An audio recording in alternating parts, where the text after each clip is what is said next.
माझ्या मित्रमैत्रिणींनो, प्रीती अकॅडमी मध्ये आपल्या सगळ्यांचं सहर्ष स्वागत आहे। मागील व्हिडिओमध्ये आपण क्लास 8 इतिहास याचा पहिला चॅप्टर स्टार्ट केला होता। काही प्रमाणात त्याचा भाग झाला होता। आता आपण नेक्स्ट पार्ट मध्ये वळणार आहोत। बघा, लक्ष द्या, आजचा जो पार्ट आहे तो लिखित साधने याविषयी आहे। लिखित साधने कुठली काय होती बघा। लिखित साधनामध्ये काय येते बघा, आधुनिक भारताच्या इतिहासामध्ये लिखित साधनामध्ये ह्या बाबींचा समावेश होतो। कुठलं होतं? पत्र व्यवहार आहे, नियतकालिके, नोंदी झालं, फॅक्टरी रेकॉर्ड्स, वृत्तपत्रे, आत्मचरित्र, चरित्रे, काय पुस्तके, ह्या सगळ्यांचा लिखित साधनांचा त्याच्यामध्ये समावेश होतो। आता बघा, वृत्तपत्रे आणि नियतकालिके बघू आपण कसं काय। बघा, वृत्तपत्रामधून काय असते की वृत्तपत्रामधून आपल्याला काय होते की समकालीन घटनाविषयी माहिती भेटते। त्याबरोबर एखाद्या घटनेचे सखोल विश्लेषण झालं, मान्यवरांची मतांतरे, अग्रलेख हे प्रसिद्ध होतात वृत्तपत्रातून, माहिती आहे तुम्हाला। आता आपल्याला त्या काळातील राजकीय, आर्थिक, सामाजिक, सांस्कृतिक घडामोडीची माहिती मिळते। स्वातंत्र्यपूर्व काळामध्ये काय होतं? स्वातंत्र्यपूर्व काळामध्ये कुठे कुठे हे होते वृत्तपत्र, जसं ज्ञानोदय झालं, ज्ञानप्रकाश, केसरी, दीनबंधू, अमृत बाजार पत्रिका, वृत्तपत्रे ही लोकजागृती करण्याची साधने होती। याद्वारे आपल्याला ब्रिटिश सरकारची भारताविषयीची जी काही धोरणे आहे, त्याचा भारतावर होणारा जे काही परिणाम आहे याचा अभ्यास केला जात होता। ब्रिटिश काळात वृत्तपत्रे केवळ राजकीयच नव्हे तर सामाजिक प्रबोधनाचे सुद्धा कार्य करत होते। एवढे वृत्तपत्रे महत्वाचे होते। आता बघा, जसं विष्णू शास्त्री चिपळूणकर आहे, विष्णू शास्त्री चिपळूणकर यांची निबंधमाला झाली है ना। त्याच्यानंतर लोकहितवादी गोपाळ हरी देशमुख यांचं प्रभाकर हे जे वृत्तपत्र, त्याच्यामध्ये शतपत्रे हे काय होतं, यातून शतपत्रे या साप्ताहिकामधून विविध प्रकारची सामाजिक व सांस्कृतिक विषयावर भाष्य केलेले होते। आपण काय बघत आहे? आपण वृत्तपत्रे व नियतकालिके हे बघत आहोत। आता आपण काय पहिले आपण लिखित साधने पाहिली। त्याच्यामध्ये आपण बघितलं की पत्र व्यवहार, नोंदी, वृत्तपत्रे, चरित्रे, नियतकालिके, फॅक्टरी रेकॉर्ड्स, आत्मचरित्र, पुस्तके, हे काय सगळं लिखित साधने आहे। मग आता वृत्तपत्र नियतकालिकेमध्ये काय आहे की वृत्तपत्रामधून आपल्याला काय होते की समकालीन घटनांविषयीची आपल्याला माहिती मिळते ना। त्याचबरोबर काय होते की मग एखाद्या घटनेचे सखोल विश्लेषण केलं जातं। तर कुठली एखादी घटना घडली, त्या घटनेचे सखोल विश्लेषण हे वृत्तपत्राद्वारे होते। आताचा जो काळ आहे तो मोबाईलचा आहे। त्याच्यामुळे काय होते की आता काय होते की आपल्याला सगळ्या गोष्टी मोबाईल थ्रू आपल्याला लक्ष देते की लगेच आपलं लक्ष देते की काय कुठे घडते।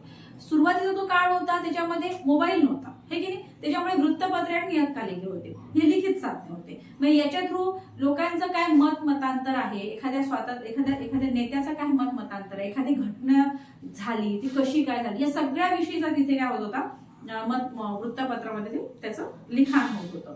ठीक आहे। आता त्या काळामध्ये काही ज्या सामाजिक, आर्थिक, राजकीय ज्या काही घडामोडी होत्या, सांस्कृतिक ज्या काही घडामोडी, त्या घडामोडीची पूर्ण माहिती आपल्याला कुठे मिळत होती? वृत्तपत्रामधून मिळत होती। मग आता बघा, वृत्तपत्रामधून काय मिळत होतं आपल्याला की ब्रिटिश सरकारची जी भारताविषयीची जी काही धोरणे आहे, त्याचा भारतावर होणारा परिणाम आहे, त्याचबरोबर हे याचा अभ्यास होत होता। त्याच काळामध्ये ब्रिटिश सरकारामध्ये वृत्तपत्रे केवळ मग राजकीयच नव्हे तर काय होते की सामाजिक प्रबोधनाचे सुद्धा कार्य करत होते। आता कुठले होते जसं का कुठले होते स्वातंत्र्यपूर्व काळामध्ये? लक्षात ठेवा, येऊ शकते प्रश्न। ज्ञानोदय आहे, ज्ञानप्रकाश, केसरी, दीनबंधू, अमृत बाजार पत्रिका, हे सगळं काय होते? लोकजागृतीची म्हणजे लोकजागृतीची महत्वपूर्ण साधने होती। जसं का विष्णू शास्त्री चिपळूणकर आहे, विष्णू शास्त्री चिपळूणकर यांची निबंधमाला झाली। लोकहितवादी गोपाळ हरी देशमुख यांचं प्रभाकर हे काय, या साप्ताहिकामधून लिहिलेली जी शतपत्रे झाली ही, हे सगळे विविध सामाजिक आणि सांस्कृतिक विषयावर याच्यामध्ये भाष्य केले होते। इथे बघू काय आहे, डॉक्टर बाबासाहेब आंबेडकर। डॉक्टर बाबासाहेब आंबेडकर विषयी सगळ्यांना माहितीच आहे, ठीक आहे। यांची वृत्तपत्रे बघा। आता डॉक्टर बाबासाहेब आंबेडकरांनी 1920 च्या जानेवारी महिन्यामध्ये मुकनायक हे एक सुरू केलं होतं त्यांनी, आणि त्यांना पुढील अभ्यासाकरता मग इंग्लंडला जावे लागले, ज्यामुळे त्यांनी त्या सहकार्यांकडे ते सोपवून दिलं है ना। मग आता आंबेडकर यांनी एप्रिल 1927 मध्ये त्यांनी बहिष्कृत भारत हे पत्र त्यांनी सुरू केले। त्यानंतर सामान्य जनतेचे प्रबोधन व संघटन करण्यासाठी बहिष्कृत भारत या पत्रातून त्यांनी लिखाण केले। याशिवाय जनता व प्रक्षुब्ध भारत अशी आणखी 2 वृत्तपत्रे त्यांनी चालवली. ठीक आहे. आता राहिले नकाशे आराखडे आणि मग मौखिक साधने. हे थोडासा भाग आता राहिलेला आहे. चला, आज काय बघितलं आपण? आज पहिला आपण लिखित साधने बघितले. लिखित साधनामध्ये आपण हे बघितले की पत्रव्यवहार, नोंदी, वृत्तपत्रे, चरित्रे, नियतकालिके, फॅक्टरी रेकॉर्ड, आत्मचरित्र, पुस्तक, हे लिखित साधने. मग आपण काय बघितलं की वृत्तपत्रे, नियतकालिके कशी काय महत्वाची आहे, काय माहित होतं वृत्तपत्र, नियतकालिक होतं आपल्याला काय माहित पडते की घटनेची माहिती पडते, एखाद्या घटनेची माहिती त्या काळामध्ये. त्यानंतर त्या काळामध्ये जे काही सांस्कृतिक, राजकीय ज्या काही घडामोडी होत होत्या त्या घडामोडीविषयी माहिती मिळत होती. एखाद्या नेत्याची किंवा त्याचं काही मतांतरे झाली, ह्या सगळ्या गोष्टी आपल्याला माहिती पडतात. त्याच्यानंतर स्वातंत्र्यपूर्व काळामध्ये जे काही नियतकालिक होते ते आपण बघितले की ज्ञानोदय होतं, ज्ञानप्रकाश होतं, केसरी होतं, दीनबंधू होतं, अमृत बाजार पत्रिका, हे सगळे काय होते? लोकजागृतीची साधने होती. आणि यामधून काय होतं की ब्रिटिश सरकारची भारताविषयीची धोरणे आहे, काय मत आहे, सगळ्या गोष्टी आपल्याला त्याच्यामधून माहिती होत होता.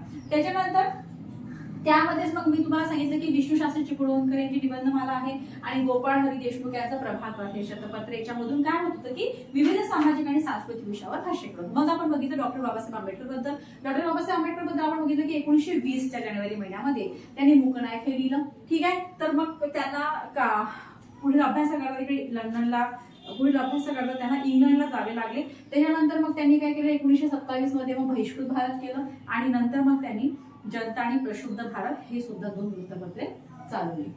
ओके, आलं तुमच्या लक्षात? नेक्स्ट पार्ट मध्ये आपण नकाशे व आराखडे, नकाशे आणि आराखडे एक भाग राहिलेला आहे आणि त्यानंतर आपण मौखिक साधने हा एक भाग. ओके, थांबू आपण इथेच. थँक्यू.